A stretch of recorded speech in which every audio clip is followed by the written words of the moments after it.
오랜만에 한국 소설을 읽어서 짧게 얘기를 해볼까 합니다. 김소월이라는 이름의 작가이고요. 작품의 제목은 순수한 모순입니다. 요것은 작품집인데요. 연작소설이라고 붙였더라고요. 근데 연작소설이라고 이제 돼 있는데 4편의 단편이 들어가 있는데 그 4편의 이야기 속에 뭐 인물이나 사건이 서로 연관되는 건 아니고요. 4편이 어떤 비슷한 장르, 소장르의 형식을 취하고 있어서 그렇게 이제 붙인 것 같습니다. 어떤 소설이냐면요.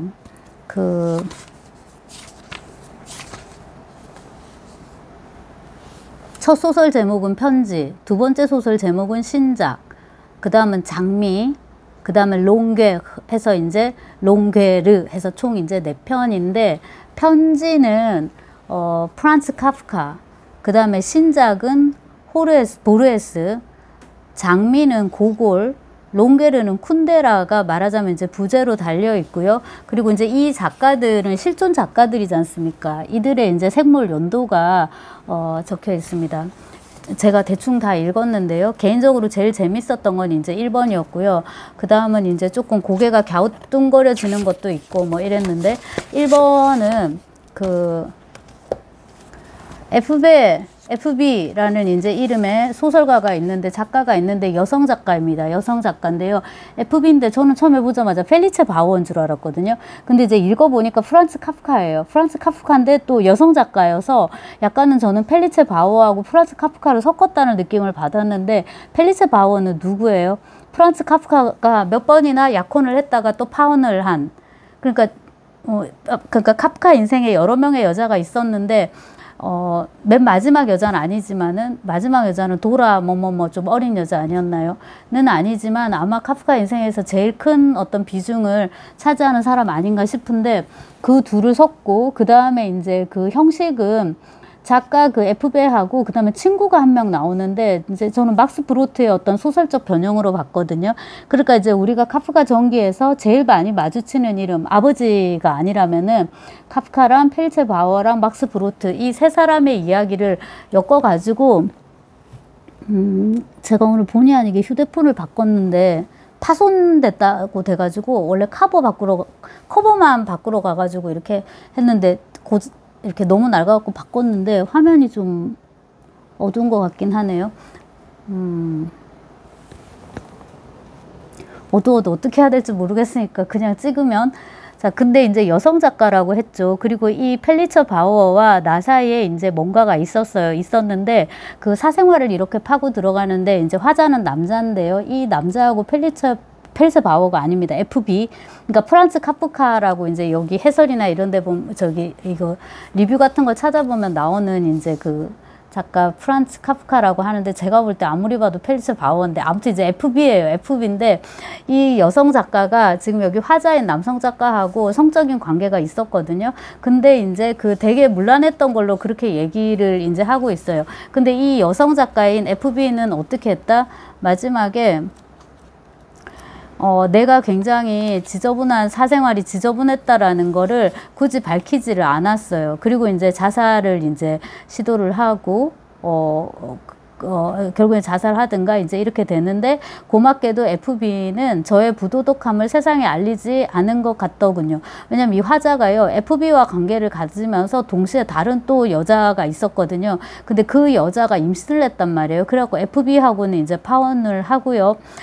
그 독일 여자랑 이제 결혼을 해버렸단 말이에요. 근데 이 FB는 자살을 했나 아무튼 그랬는데 그 와중에 이제 내가 이렇게 남자로 파렴치한 이런 남자였다는 걸 밝히지 않았다. 그 이유는 영원한 타인으로 변신한 저를 배려한 게 아니라 자신의 작품에 필요한 비장함을 유지하기 위해 일부러 불행을 끌어들이고 방치했을 수도 있습니다. 제발 제 추측이 완전히 틀렸기를. 그리고 죽음이 저를 영원히 처벌해 주길. 그러니까 자기는 어쨌거나 이제 소위 인스니까 그거를 이제 쭉 얘기를 하고 거기까지 이제 가는데 뭐 여러 가지 이러저러한 카프카와 그 다음에 말씀드린 펠체 바우어랑 제가 볼 때는 막스 브로트 등등과 관련된 정기적 사실들이 이제 인용이 되는데 FB를 두 번째 만났을 때 키스를 시도했다가 그녀의 입과 몸에서 풍겨오는 악취에 매우 놀란 뒤로 나는 그녀와의 신체적 접촉을 피하고 있었다라고. 그렇다고 해서 물론 관계를 갖지 않은 건 아니지만 뭐 이런 얘기가 나오는데 은근히 위트가 저는 조금 있다고 생각했거든요. 키스를 시도했다가 입과 몸에서 풍겨나온 악취에 매우 놀란 뒤로 그녀와 신체적 접촉을 피하고 있었다. 뭐 이런 문장이라든가 그 다음에 네, 대충 좀 위트가 없는 건 아니에요. 하지만 조금 뭔가 2% 부족한 그런 게 있는데 다음 소설 한번 볼까요? 그 다음에 이제 보르헤스인데요. 이 보르헤스가 이제 그 신작을 발표했다. 70세에 70살에 절필을 선언하고 운둔했다가 이제 신작을 발표를 했고 멘도사 출판사를 통해 갖고 책을 내고 뭐 이런 이야기가 큰 골조인 것 같고요. 그 사이에 이제 그 보르헤스가 전형적인 마마보이잖아요. 어머니의 그 보살핌을 받았다고 해야 되나? 꼭 쭉 이렇게 이제 어머니가 보르헤스를 돌봐줬는데 그 보르헤스랑 엄마가 찍은 사진을 보면 엄마가 엄마 같지가 않고 좀 나이 많은 누나나 젊은 이모 같이 보일 정도로 굉장히 젊고 미인이긴 하더라고요. 아무튼 이제 그 보르헤스는 계속 사람으로서도 남자로서도 작가로서도 누군가의 보살핌과 그런 보호를 계속 필요로 하는 이제 그런 사람이었던 것 같은데 엎친 데 덮친 격으로 눈이 이제 완전히 나가버려가지고 한 50대부터는 이제 장애인이죠. 시각장애인이니까 옆에 그 도우미 활동 지원사가 이제 없으면 안 되는 그런 상황이란 말이에요. 그래서 이제 비서가 있고 이랬고 마지막에 결혼한 사람은 정식으로 혼인신고를 한 사람이 젊은 비서인가 그랬던 걸로 제가 기억이 되는데 그 부분을 이제 파고 들어가지고 이렇게 소설로 예, 썼고요. 그 다음에 장미는 정말 뭔지 모르겠어요. 장미는 고골이 부제로 붙어 있거든요. 시작 부분 좀 좋았어요. 99쪽인데 밤새 두통과 복통이 번갈아 잠을 흔들어 댔다. 달걀 썩는 냄새가 목을 조여오자 기어이 방안이 밝아진다. 꿈이 흘러가면서 남긴 무늬들은 대칭적이다. 묵직한 목소리로 욕조가 서서히 차오른다. 생수통 하나를 통째로 비운 다음 나는 해저 도시로 천천히 걸어 들어간다. 잠이 덜 깬 거울처럼 차렵 이불 같은 성애를 뒤집어 쓰고 숨는다. 몸에 기록된 방탕의 역사가 수면 위로 번진다. 손바닥으로 더듬어 룬 문자를 읽어내다가 문득 장미라고 불리는 그녀가 밤새 나를 떠났다는 사실을 깨닫고 너무 쓸쓸해져서 급히 욕실에서 뛰쳐나온다. 장미라고 쓰지도 않고요. 그녀라고 쓰지도 않고 계속 장미라고 불리는 그녀라고 쓰거든요. 그러니까 나하고 장미라고 불리는 그녀 사이에 뭔가 이렇게 농염한 밤이 있었던 것 같은데 맨 나중에 보면은 여기 이제 그 알파벳 이니셜로 뭐 B, 뭐 P 이렇게 지칭되는 사람들이 있고요. S, 대리 뭐 이런 사람 나오고 회사 얘기가 좀 나오고 하다가요.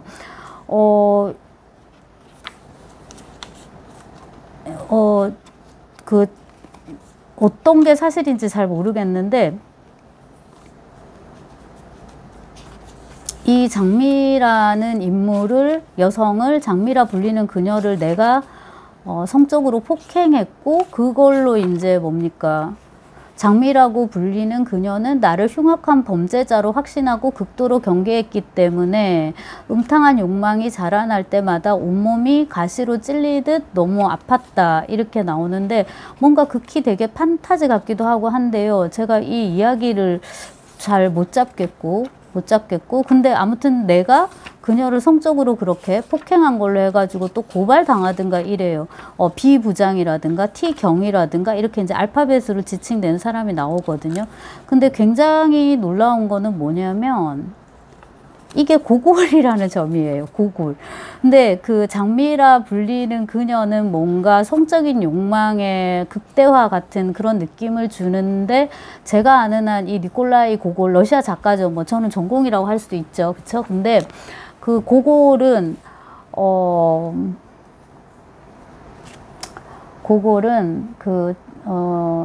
좀 제대로 된 이른바 연애를 해봤나 싶을 정도로 제가 조금 더 이제 적나라하게 말을 하면은 그러니까 직업 여성 말고 정말 이렇게 좋아하는 여자가 있어가지고 이렇게 이제 심리적으로 교감하면서 관계를 가져본 적이 있는지가 의심스러울 정도로 성적인 테마가 사실 유표화되지 않는 그런 작가 중에 하나거든요.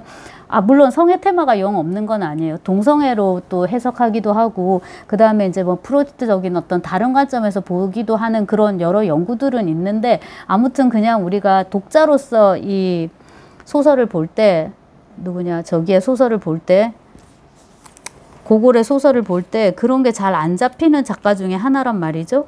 근데 왜 이렇게 농염하고 뭔가 성적인 암시, 에로티시즘이 넘치는 이 작품에 고골을 가지고 왔는지 조금 되게 뜻밖이었고요. 많이 뜻밖이었고요. 그래서 이거를 읽어보려고, 제대로 읽어보려고 두세 번 시도를 했는데 결국에는 조금, 결국엔 놓쳐버렸다고 할 수 있겠습니다. 자, 그 다음에 이제 롱게르인데요. 롱게르는 롱이잖아요. 이게 이제 프랑스어로 그 긴 거의 명사형일 건데, 저는 그렇게 알고 있었는데요. 이게 책을 읽다가 혹은 문학 작품을 읽다가 혹은 공연 예술에서 지루한 대목을 뜻한다고 하네요. 근데 그냥 보통 명사로도 외웠던 것 같아요. 롱게르 외웠던 것 같고요. 자, 그거를 이제 가지고 왔는데, 이게 이제 그 쿤데라 작품, 쿤데라와 이제 이렇게 합쳐가지고 이제 이거를 쓰고 있는데, 이 소설은 그 쿤데라와 관련이 있는 이 사람이 편집자인가요? 번역가인가요? 그 사람을 이제 중심으로 해가지고요.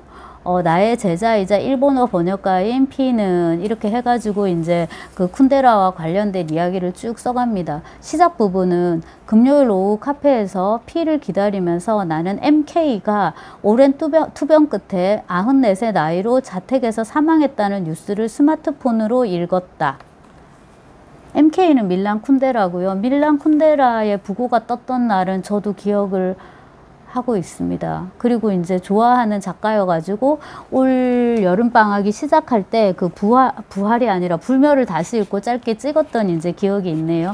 그렇게 하고 이제 그 프랑스어를 잘 하지도 못하면서 자기가 프랑스어로 번역해 놓은 그 소설을 최종본으로 삼아 달라고 이제 하면서 이제 다른 사람들한테 또 그럼 우리가 번역할 때 번역 대본을 이제 그걸로 해야 되잖아요. 그런 거면 작품 외적인 얘기를 이제 쭉 이렇게 토대로 해가지고 소설을 구성을 했는데, 이것은 좀 재미가 많이 없어가지고, 그 다음에 이제 그 쿤데라가 노벨상을 타지 못한 것이 뭐 때문이다. 그가 옛날에 체코에 있을 때 뭐시기였기 때문이다라는, 저로서는 조금 따분한 이야기. 우선은 여기 노벨상 얘기가 많이 나오는데, 보르헤스와 노벨상, 그 다음에 쿤데라와 노벨상 이렇게 나오는데, 전에 그 한강의 노벨상 수상 과 관련해서 그냥 이렇게 충동적으로 찍은 영상에서도 말을 했지만, 노벨상 굉장히 훌륭한 상이지만 노벨문학상이 그게 무슨 어떤 작가를 평가하는 아주 절대적인 중거점이 되는 건 아니거든요. 그러니까 보르헤스가 노벨상을 안 받았다고 해서 보르헤스가 오늘날의 그 보르헤스가 아닌 것도 아니고, 그 다음에 노벨상이 일부러 피하는 작가가 있는 것 같은데요. 쿤데라 대표적이고요. 쿤데라는 오래 살았고요. 뭐 주려면 진작에 줬겠죠. 안 줄 이유가 없는 작가였어요. 그냥 주기 싫었던 거죠, 그냥. 다른 이유가 제가 볼 땐 없고요. 그 다음에 하루키 마찬가지인데요. 하루키도 지금 안 줄 이유가 없는데 안 주는 거잖아요. 어떤 정치적인 어떤 맥락들이 조금 있긴 하겠지만은, 뭐 그런 경우도 마찬가지고, 하지만 하루키가 노벨상을 안 받는다고 해서 오늘날의 하루키가 아닌 건 아니고요. 이 보르헤스 마찬가지고요. 뭐 카프카는 말할 것도 없겠죠. 당대에 별로 인정받지 못했으니까.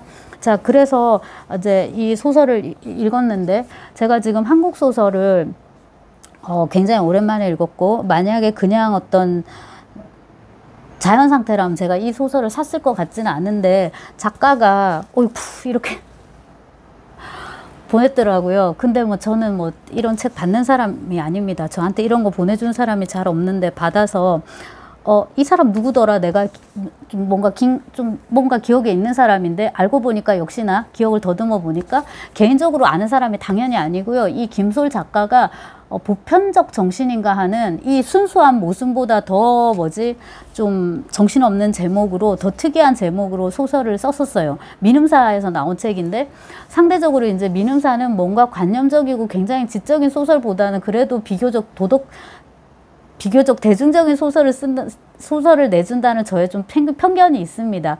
근데 제목이 보편적 정신이니까 너무나도 보편적이지 않고 특수한 정황이었던 거죠. 그래서 제가 이제 그 김소월의 보편적 정신을 사서 읽었는데 진짜 한마디도 모르겠더라고. 완전 열받아가지고 책을 다 읽지를 못하고 이제 그냥 이제 덮고 뭐 중고 서점에 팔았거나 뭐 어떻게 했는지 그 다음은 잘 생각이 안 납니다. 근데 이제 작가의 이름이랑 그 보편적 정신이죠. 그 기억은 하고 있는데 이제 이분인 거예요. 그래서 책을 다시 보니까 아 이런 걸 썼구나. 그리고 아마 다른 직업을 갖지 않으면은 작가 생활을 하기가 힘들 수도 있겠다라는 생각이 들었으나 검색을 해보니까 이른바 메이저로 불리는 출판사 이 씀은 문학과 지성사가 살풋 연결이 돼 있습니다. 라고 저는 알고 있는데 연결이 안 돼 있을 수도 있어요. 아무튼 뭐 문학 동네라든지 아까 말씀드린 민음사라든지 해서 비교적 주류 출판사에서 책도 내고 있고 하지만 세일즈 포인트가 되게 적으니까 뭔가 다른 일을 해서 아마 생계를 꾸려가야 하지 않을까 싶은 그런 류의 이제 소설인 거죠. 하지만 이제 전체적으로 소설이라는 거는 예술 분야 전반이 그러하듯이 다양할수록 좋다라는 원칙에 아주 부합하는 작품이었습니다. 그래서 여러분과 잠시 공유를 했고요. 비슷한 시도를 저도 하고 있기 때문에 했었기 때문에 혹은 하려고 했기 때문에 이참에 또 깨알같이 제 소설을 살풋 광고를 하면 제 소설을 살풋 광고 여기 제목의 순수한 모순을 릴케의 시에서 가지고 왔더라고요. 좀 마음에 들었어요. 순수한 모순. 그 다음에 장미라 불리는 그녀에서 장미 얘기가 나오는데 릴케가 또 장미고 장미가 릴케지 않습니까? 그래서 릴케가 장미 가시에 찔려가지고 죽었다는 것은 살인 찐득이에 물려가지고 죽을 수 있어도 무슨 장미가시에 찔려가지고 백혈병이었을 거예요. 아마 뭐 혈액암이나. 근데 이제 그참에 그게 이제 인지된 거죠. 판정된 거고 그랬을 것이고요. 그런 얘기들이 많이 들어가 있습니다. 하고 싶은 얘기는 뭐였냐면 이제 기왕지사 텍스트가 있는 거죠. 기왕지사 서사가 있고 이야기가 있는 거예요. 그런 거를 가지고서 이제 소설을 많이 만드는데요. 아주 고전적인 장르는 역사소설이에요. 역사소설인데 역사소설을 쓸 때 사건 위주로 쓸 수도 있지만은 대부분 뭘 씁니까? 인물 위주로 쓴단 말이에요. 뭐 예컨대 지금 떠오르는 거는 김훈의 카레노네 노래 그 다음에 또 재미있게 읽었었는데 김훈의 남한산성 이렇게 김훈은 그런 영웅서사가 굉장히 그런 걸 쓰면은 좀 그 문체나 이런 것들이 굉장히 웅장하고 비장하고 이런 게 빛나가지고 소설이 좋은 것 같고요. 그런 이제 김훈의 말씀드린 카레노래 대표적이고 뭐 한강에 소년이 온다 이런 것도 마찬가지로 이제 기왕지사에 있는 서사를 가지고 와서 이제 소설로 이렇게 써보는 거죠. 근데 이제 그거를 이제 최대한 사실을 가깝게 쓰는 입장을 취하면 그게 역사 소설이 될 거고요. 최대한 이제 창작의 비중을 더 높여서 가공을 하면 픽션과 팩션을 합쳐가지고 팩션이란 표현도 옛날에 썼잖아요. 그렇게도 갈 건데 어쨌거나 여기서 지금 이 김소월이라는 작가가 지금 시도하고 있는 거가 그 비슷한 맥락에서 이해할 수 있을 거예요. 근데 이제 이거는 어떤 역사적 사건, 역사적 인물이라기보다는 물론 역사 속에 들어가 있지만 그보다는 이제 문학이라는 보다 더 좁은 범주 안에서 이제 얘기되는 인물들과 이제 그 사건들을 가지고 왔는데 보다 더 지적으로 잘 쓸 수 있었을 것 같은데 그 2% 부족하다는 어떤 아쉬움이 계속 남았고요. 말씀드렸듯이 장미는 도저히 납득이 안 됐고 카프카에 대해서 쓸 얘기가 카프카의 그러한 지저분한 어떤 사생활밖에 없었을까 하는 또 그 아쉬움이 되게 있고 그 다음 보르헤스에 대해서 쓴다면 보르헤스의 그 어마어마하게 지적인 정말 미로 같은 그런 보고가 우리에게 있는 거잖아요. 정말 이게 보물단지인데 그거를 저 비서 얘기 말고 딴 거 더 좀 할 수 그런 생각을 했었어요. 그리고 작품 자체에 대한 얘기는 의외로 많이 나오지 않아서 그것도 조금 아쉬운 점이 있었고요. 그 점에서는 뭐 쿤데라에 관한 단편 소설은 사실은 저는 거의 제 소설이 아니라서 함부로 말하긴 조심스러운데 조금 많이 아쉬운 점이 있었습니다. 그러니까 예컨대 쿤데라를 소재로 해서 MK로 가지고 와서 쿤데라에 관한 소설을 쓰고 있다 하면 이게 지금 그 평전에 가까운 그런 소설이 아닌 거잖아요. 그러니까 쿤데라라는 그 작가를 주인공으로 한 그런 소설이 아닌 거잖아요. 그러면 이제 작품 세계에 대해서 조금 더 깊이 들어가가지고 그걸 좀 오묘하게 조합하면 될 것 같은데 그런 소설을 기대했는데 그러지 않아서 내심 외심 무척 아쉬웠다라는 말씀을 드리는데 동시에 그게 얼마나 어려운 작업인가 하는 거를 제가 이거 쓰면서 경험을 했단 말이에요. 여기 소설 속에 이청우라는 인물이 나오는데 이제 이청우가 출발점에서는 뭐 저의 정기적인 그런 사항들을 가져가서 만든 인물인 거죠. 러시아로 유학을 가가지고 러시아 문학을 가지고서 이제 박사 논문을 쓰고 있는데 그와 동시에 소설을 쓰고 있습니다. 그 소설의 내용은 뭐냐면 러시아 문학의 여러 대가들이죠. 그들이 모여가지고 뭐 문학과 삶에 대해서 얘기하는 어떤 그런 소설을 쓰고 싶어는 하는데 원래는 제가 이걸 많이 쓸 생각이었어요. 근데 이제 제가 말씀드렸잖아요. 그게 되게 힘든 작업이더란 말이죠. 막상 해보니까. 그래서 프롤로그하고 이제 에필로그만 써졌는데요. 프롤로그는 뭐냐면 도스옙스키가 무덤에서 기어 나오죠. 나와가지고 이제 볼일을 보고 그 다음에 밥을 먹고 이 먹고 싸는 일이 제일 중요하니까 지금까지 잤잖아요. 이래가지고 이제 잤으니까 이제 일어나서 먹고 오줌 누고 그 다음에 이제 잔치에 가는 거죠. 그리고 이제 에필로그는 그 잔치를 묘사를 합니다. 톨스토이니 뭐 벨린스키니 레르몬토프니 뚜르게네프니 제가 당시에 공부를 아주 열심히 하는 또 모범생이었기 때문에 그런 이제 지식들을 넣어가지고 이제 써보고 싶었죠. 원래는 이제 더 많이 쓰고 싶었는데, 말씀드렸다시피 그게 이제 굉장히 힘든 작업이고, 이제 그렇게 하려면 아예 연구서를 쓰든가, 아니면은 이제 그런 것들이 올망졸망 서사적으로 잘 들어가는 어떤 한 편의 소설을 구성하는 것이 그게 이제 쉽지가 않은 거죠. 그래서 이제 머릿속으로 떠오르는 많은 전범들이 있는데, 뭐 자기 얘기 그냥 쓴 거긴 하지만은 줄리아 크리스테바도 사무라이들인가 하는 소설 하나 썼거든요. 근데 거기 보면 잘 썼다 못 썼다를 떠나서 그냥 크리스테바가 쓴 소설이니까 그냥 읽은 거란 말이에요. 거기 보면은 얘는 푸코네, 얘는 뭐 데리다인가 봐, 얘는 필립 솔라르스인가 그 남편 있잖아요. 그렇게 이제 다 이렇게 보이는 그런 작품들 뭐 그런 것도 뭐 떠오르고 그거는 기왕지사 텍스트가 있었다라기보다는 삶의 텍스트를 그냥 그대로 문학 텍스트로 가공하지 않고 재현했다고 할 수 있는 그런 예가 될 것 같고요.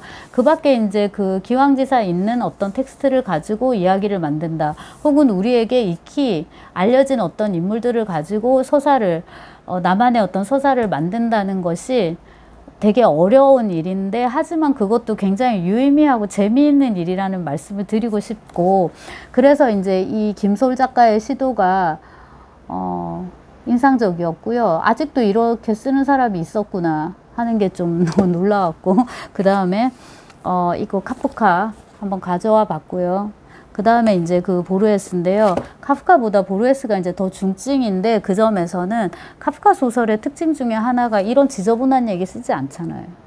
제가 이제 그 지저분하다고 하는 거는 남녀 상렬지사를 지저분하게 푸는 걸 말하는 거예요. 그런 거 카프카 쓰지 않죠. 그리고 이제 카프카 소설이 지적인 가장 큰 이유는 말씀드린 이제 먹고 싸는 그런 이야기 쓰지 않고 그 다음에 이제 남녀 간의 치적 문제 그런 거 없고 그 다음 또 제일 중요한 게 뭐예요? 돈이죠, 돈. 돈 얘기 쓰지 않잖아요. 그러니까 우리의 삶 속에서 우리 생활 속에서 속되다고 얘기되는 여러 가지 것들, 그 다음에 속될 수밖에 없는 것들을 싹 발라내고 그 밖의 것들로만 이제 소설을 쓰는 거예요. 그러니까 이제 이렇게 지적인 소설이 나오는 건데, 역시나 이제 아무나 쓸 수 없는 그런 이제 소설인 것이지요.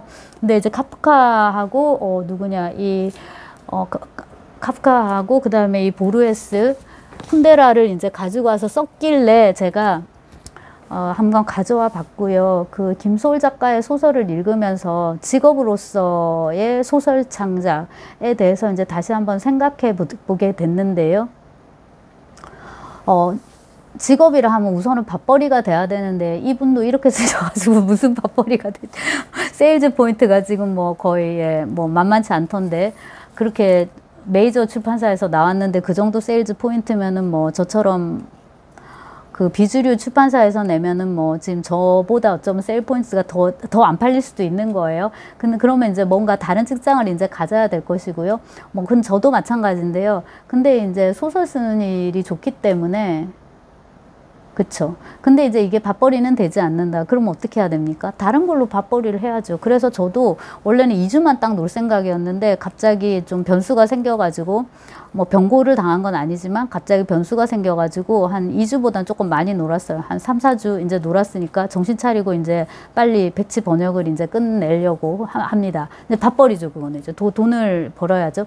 그렇다고 해서 그게 막 억지로 하는 일은 절대로 아니고요. 그거는 또 그 일의 매력이 분명히 있어요. 그리고 약간은 뭔가 일상으로 회복되는 것 같은 그런 게 있어가지고 이렇게 평탄하게 이렇게 돈단 말이에요. 루틴이죠. 우리가 요즘 많이 쓰는 그 루틴으로 돌아가요. 근데 소설을 쓰는 거는 조금 달라가지고 돌출적이고 돌발적인 게 있어요. 이렇게 진짜 뭔가가 튀어나오는 이런 게 있고 또 돌발적인 게 있고, 그래서 아무래도 몸도 좀 많이 상하게 되고 하기 때문에 소설 쓸 때는 특히나 더 잠을 많이 자려고 하고, 예를 들자면 음식 같은 것도 소화가 가급적 잘 되는 걸로 이제 먹으려고 하죠. 논문 쓸 때도 마찬가지고. 왜냐하면 번역보다도 글을 쓰는 거는 더 많은 에너지와 더 과격한 어떤 그게 정신활동인 거지 않습니까? 그러니까 이제 그런 걸 더 조심을 해야 되고, 말씀드렸듯이 잠도 더 많이 자고 소화가 더 잘 되는 걸로 이렇게 음식을 먹고 더 규칙적으로 살려고 애써야 되고, 물론 술, 담배는 하지 않고요. 그런 것들이고요. 그래서